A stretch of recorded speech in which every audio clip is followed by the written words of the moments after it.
Hello everyone, my name is Bombshow. You're welcome to my channel. It's a Bombshow television. Musho my latest musho zviri kupisa zvega. Kana uri munyowani, don't forget to subscribe to our channel. It's a Bombshow television. Nhasi ndauya ne good news. Kana une business raunoita, imborisa mu comment section unoona kuwana nonechi ne customer kana munhu anozvida.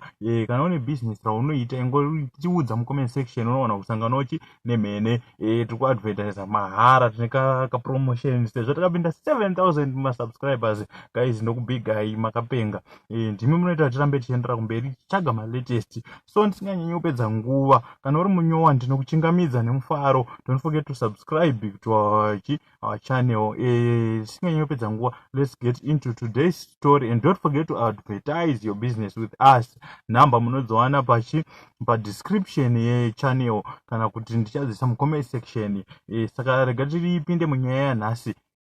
Actually watching this guy, it's just like the same way I'm in Pandawapa interview. Right. You see, people actually watching what's this guy doing, but I'm just doing my thing. This is just a normal lifestyle for me. If I post on social media that I'm the first celebrity to have an iPhone 14, I'm not lying. I had an iPhone 14. The first celebrity.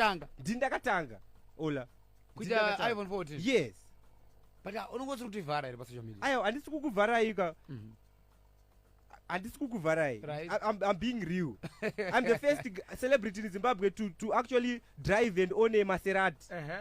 And this varai. What a Maserati? Dakatoitengesa. Ollah. Ollah. Hold on. Yes. Why take somebody? You're on national radio. You're not allowed to lie. Definitely. I'm going to detect every single thing that you're going to say. Ollah. This is a business transaction. I can't disclose amount for you. It's